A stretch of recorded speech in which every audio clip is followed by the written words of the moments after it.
Halo sahabat Kuak, saya Gili dari SD Intan Permata Hati Surabaya. Hari ini saya akan menjelaskan tentang proyekku yang berjudul meningkatkan ketahanan pangan rumah tangga dengan penanaman vertikal dan penggunaan air kolam lele sebagai pupuk organik ramah lingkungan. Apa sih yang dimaksud dengan ketahanan pangan? Ketahanan pangan adalah kemandirian dalam penyediaan pangan. Lalu, bagaimana kita dapat turut menciptakan ketahanan pangan?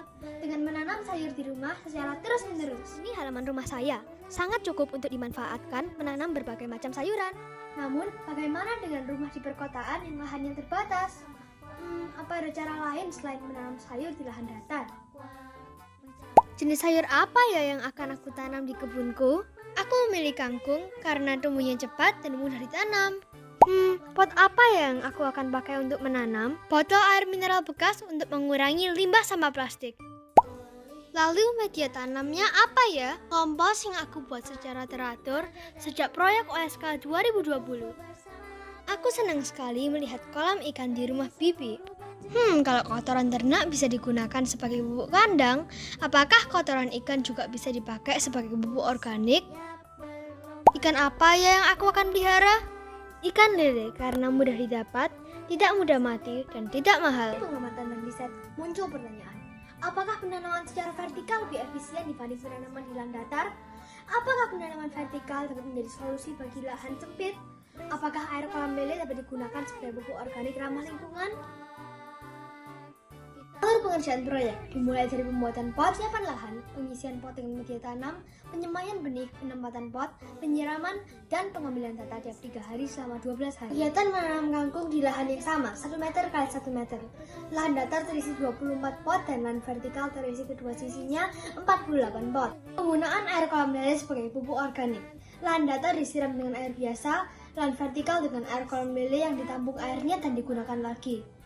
Berikut adalah grafik perbandingan rata-rata pertumbuhan tinggi kangkung dan helai daun pada berbagai umur pengamatan di lahan datar dan vertikal.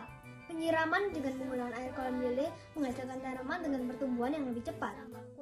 Dari kegiatan ini, saya dapat menyimpulkan lahan vertikal lebih efisien dari lahan datar karena bisa digunakan dua sisi, juga merupakan solusi masalah penanaman sayur pada lahan sempit.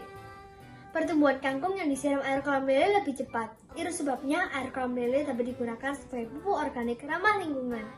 Saya dapat meningkatkan ketahanan pangan rumah tangga dengan menanam sayur dan menggunakan air kolam lele sebagai pupuk organik. Dari melaksanakan proyek WAK ini, saya belajar bahwa semua orang dapat ikut meningkatkan ketahanan pangan dengan menanam sayur di rumah, baik di lahan luas maupun sempit. Penanaman vertikal bisa menjadi solusi untuk menanam sayur di lahan sempit di rumah perkotaan. Sampah organik dapat dimanfaatkan untuk menyuburkan tanaman seperti kompos dari sampah dapur dan air kolam lele. Jika banyak rumah tangga menanam sayur sebagai sumber pangan, ketahanan pangan meningkat. Makin banyak keluarga yang aktif terlibat dalam kegiatan menjaga bumi melalui pengurangan jejak karbon transportasi sayuran, pengurangan limbah botol plastik dan sampah dapur, dan penggunaan air kolam lele sebagai pupuk organik. Rencana saya setelah proyek WAK memaksimalkan penggunaan lahan rumah saya untuk menanam berbagai macam jenis sayur dan buah yang dapat menjadi sumber pangan keluarga. Saya akan mengajak teman-teman untuk menanam sayur di halaman rumah mereka masing-masing. Mari sahabat Kuak, kita ciptakan ketahanan pangan yang berkelanjutan yang dimulai dari lingkungan rumah kita masing-masing. Dengan demikian, kita turut berperan serta menjaga bumi dengan mengurangi emisi gas rumah kaca. Kalau aku bisa, kalian pasti bisa.